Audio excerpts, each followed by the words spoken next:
Our story begins 20 years ago. Boris Yeltsin was sworn into office. Jay Leno replaced Johnny Carson on The Tonight Show. And cell phones were really, really big.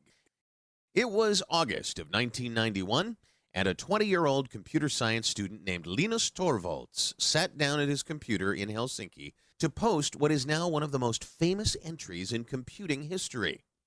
Hello, everybody out there. I'm doing a free operating system, just a hobby, won't be anything big and professional like GNU.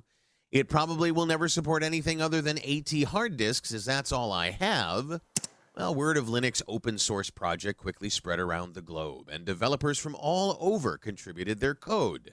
Linus named his OS kernel Linux and chose a penguin as its mascot, after a little incident at the zoo. He soon made a very important decision that would shape Linux's future just as much as the technology. He chose the GPL license, created by a visionary named Richard Stallman. The Linux kernel, along with the GPL license and other GNU components, revolutionized the computing industry with a few very simple yet very important freedoms. The freedom to use the software for any purpose. The freedom to change the software to suit your needs. The freedom to share the software with your friends and neighbors. And the freedom to share the changes you make. These radical ideas fueled its spread around the world, and somewhat paradoxically, its rise from a hobbyist experiment to the foundation of a large and thriving commercial ecosystem. Companies built businesses around Linux.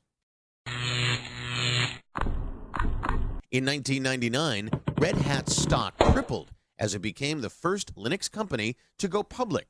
That same year, IBM spent $1 billion to improve and advertise Linux.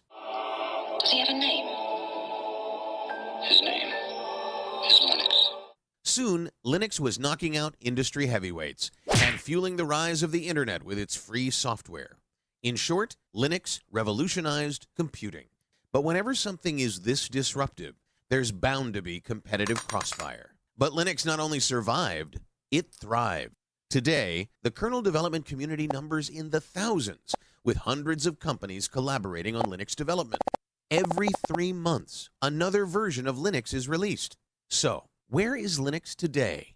Running in 75% of stock exchanges worldwide, and powering the servers that deliver Amazon, Facebook, Twitter, eBay, and Google. You use Linux literally every time you surf the internet. It's in your phone, in your TV, running 95% of supercomputers, and in many of the devices you use every day. Linux is everywhere. And the Helsinki-based programmer who started it all? He orchestrates this worldwide army of developers from his home office in Portland, Oregon, as a fellow at the Linux Foundation.